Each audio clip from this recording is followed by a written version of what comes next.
So, spoiler alert, or long story short, depending on whether you're sticking around or if you have to leave early. Esther, the enslaved Jewish woman, became the unlikely queen. Her people were saved from certain death, and they all lived happily ever after. The end. It's been lovely being with you today. But it was never guaranteed to go down like that, was it? Not only was there no guarantee, but it was a highly unlikely outcome to a highly unlikely story.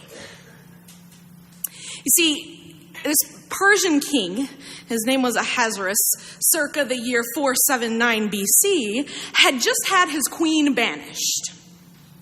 Now, we do not know exactly what that means, where she was sent away to, or if maybe that's a relatively mess-free euphemism for something much more permanent. We only know that he had ordered her gone, and so gone she was. And from the information we are given, her only infraction had been that she had finally had enough of being his trophy wife, his favorite victim of sexual slavery, and had had the audacity to say, no, not tonight. When toward the end of a 7-day-long drunken party, the all-sheets-to-the-wind king had ordered servants to go fetch her and have her come and show off her beauty to his lascivious and equally inebriated guests. And this week-long party was at the end of a 180-day visit from all of the political elites of the land, and all the many women of the king's harem were tired. So, with Queen Vashti gone, the king had a prime opening in his harem. And so, because absolute power corrupts absolutely, he listened to a lot of unscrupulous advisors, and they came up with a plan to gather young women from all over the kingdom to add them to his cloistered and very much enslaved harem of women. It seems that a posse of men literally went out into the streets and all the provinces of the kingdom and just started collecting as many pretty young women and girls as they could find, asking them no questions about the lives and the families and the friends they were being forced to leave without notice, just took them if they were deemed attractive enough and young enough. This seems ancient and barbaric, doesn't it? But have you ever heard of a thing called Boko Haram? These things are still happening in our society. And this is exactly what happened to those young women. And among the young women picked up in this gathering of female human property was our heroine, a young Jewish girl named Esther. Already enslaved, she was. Her people had been brought to this land in chains already. Her parents had been long dead, and she was being raised by her cousin, Mordecai, also enslaved. And so oppression upon oppression, this young slave woman was taken from her home, from the only family she has, and shoved roughly with countless other bewildered and despairing young women into the courts of the king to be groomed for a different kind of slavery. And Esther, it appears, while fully Jewish, could pass for Persian if she chose. Out of terror, no doubt, Esther says nothing of her heritage and goes with the flow and tries simply to survive. On the outside of the palace walls, while this is happening, having traveled from his home to be as close to Esther as possible because he had made vows to always take care of her, cousin Mordecai sits in mourning in the traditional sackcloth and ashes.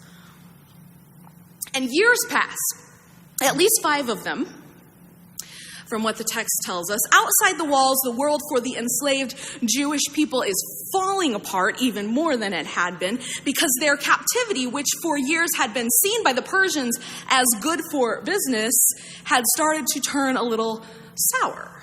And the Persians in power were beginning to blame the Jewish people for all that was wrong in the world, as though the enslaved ever have that kind of power.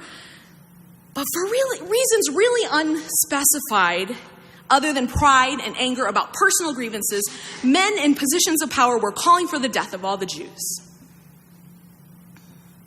Meanwhile, cousin Mordecai has come to the wall of the palace every day to be as close to his beloved Esther as he can, has lived in sackcloth and ashes, has gotten on the very last nerve of some of the powerful people who were tired of him being a constant wailing eyesore.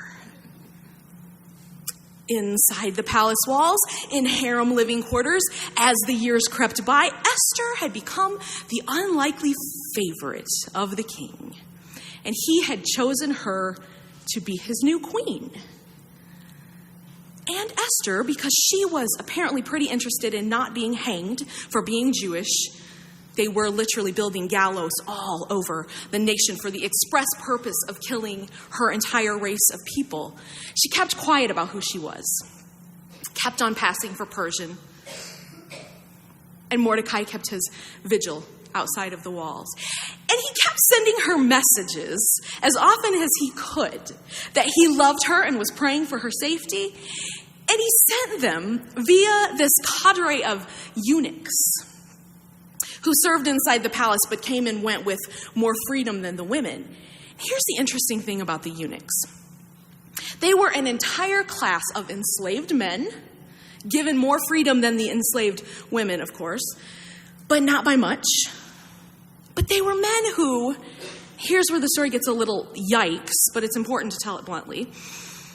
They were men who had been forced into genital mutilation before puberty, rendering them feminized, sterile, ostensibly more docile, less physically strong than most other men, and more easily controlled. They not only served for the purpose of sexual slavery on occasion themselves, but were in charge of taking care of the harem of women. They were essentially then a created third gender, a very visible genderqueer population of their day. Some accounts indicate that one of the many reasons for the forced gender blurring surgeries was to make it so they were shunned by the family that they did have, unable to create more, thereby easier to get rid of with no one left to ask questions if they caused any trouble.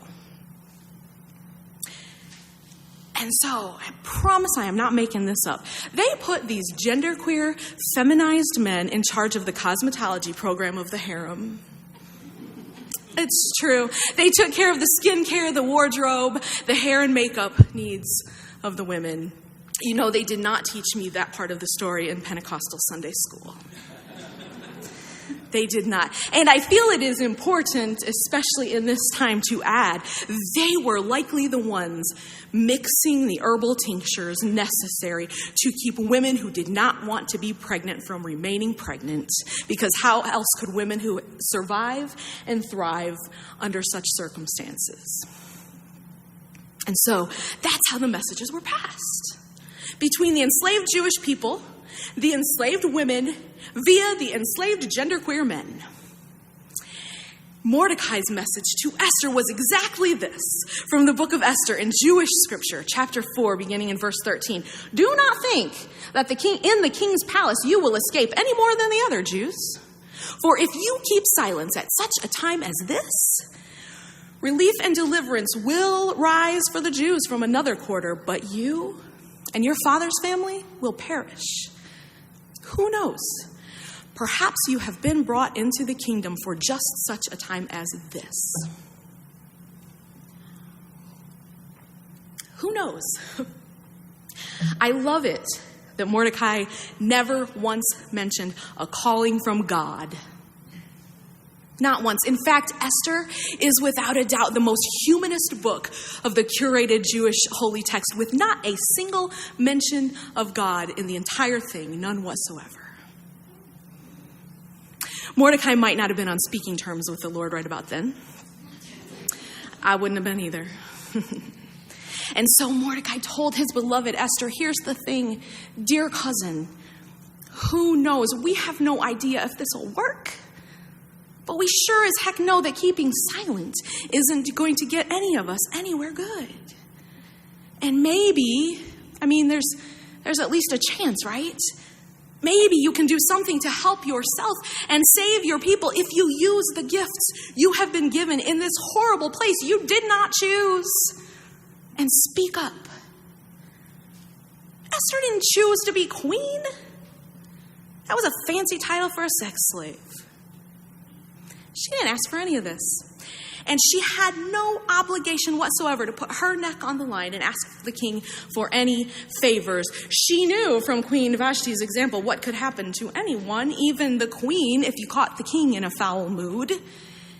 No one voluntarily went before the king to take that risk. But who knows, Esther? And at this point, what do you have to lose? And so after receiving cousin Mordecai's messages, Esther deeply considered her options, shrugged and said, if I perish, I perish. But I'll do it. I'll go in and talk to the king. And that's what she did. She used the only power that women had to use, her beauty and her body.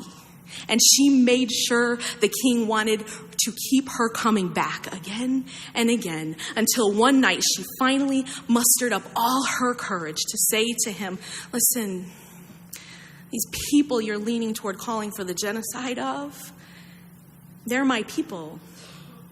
They are me. If my people are killed, I will be killed with them because I am a Jew. Sweetheart, I know you're busy, but do you think maybe as a favor to your wife who you love, you might consider calling the whole thing off? And you know what? He did. And the story goes on quite interestingly and karmically appropriate from there. That's another whole sermon or three. And the Jewish people were spared genocide that time around. But man, that could have gone a whole lot of ways, couldn't it? There was a power grab, a political upheaval happening, a powder keg of oppression happening right inside the palace walls, as well as throughout the whole land. There were enslaved genderqueer men, enslaved women, people enslaved because of their religion, their ethnicity, and their culture all at once. And there were intersections of people who fell into more than one of these categories, as there always are. No one had a guarantee of any kind of positive outcome. But they all knew somebody had to do something. They were dying. Their loved ones were literally disappearing with no trace and no hope. Nobody could have made a difference without the support of each other. And so that leads me to wonder, beloveds, where we might fit into the powder keg of oppression happening right inside our beautiful palaces, right outside the palace walls. I wonder about the intersections of privilege and oppression that bind us together and keep us apart. I wonder how the refugee children being held captive near our southern border are doing this morning. I wonder how our transgender military personnel are loving each other to safety this week. I wonder how women in Georgia being denied access to reproductive health care as the courts fight it out are holding up. And I wonder what songs our Muslim and Middle Eastern beloveds suspected of evil intent everywhere are singing to their children at night. And I wonder how it's all going to end, don't you? Who knows? Maybe even though we didn't ask for any of this. I wonder if maybe we are here, right now for such a time as this. And I wonder if our interdependence on each other might be the thing that makes all the difference. It wasn't only Esther's courageous choice. It was a coalition of people who helped her find her courage to prepare, to hone her gifts, and walk boldly into that throne room. That didn't just happen without a whole bunch of behind-the-scenes work. Esther was not ever empowered by others in positions of power, but by others in intersecting positions of subjugation and oppression. That's who held her up. This beloved community, right here in Sandy Springs, Georgia, has done a lot of work to be the change you want to see in the world. I know that. 50 years worth of work. I know that's true. I've spent a pretty good chunk of time reading your congregational history packet, getting to know some of you, and I already love your heart and your passion for doing the good work that our beloved faith calls us all to. And so right here, right now, for we who have gotten so many things right so far, who knows? Perhaps we were brought into the conversation by our very own people, not people apart from us, for such a time as this. For such a time as this, when perhaps we, with our own intersections of privilege and oppression, all bundled together not so neatly, might be called to be the messengers between the walls outside and behind the harem curtains. Maybe we aren't leading the charge. Maybe we're the ones heating up the bathwater for the one who's about to step out in front of the king and put it all on the line. Maybe we're the ones saying, here, you can use our fellowship hall to organize your rally. We'll provide snacks and water for arts and art supplies for your signs, and stay out of your way. What do you need? Sometimes it is our calling to amplify the voices of those in the margins in such a time as this. And so I wonder what gifts, maybe even unlikely ones or ones you didn't choose at all, can you bring to such a time as this? Sometimes it's hard for me to know.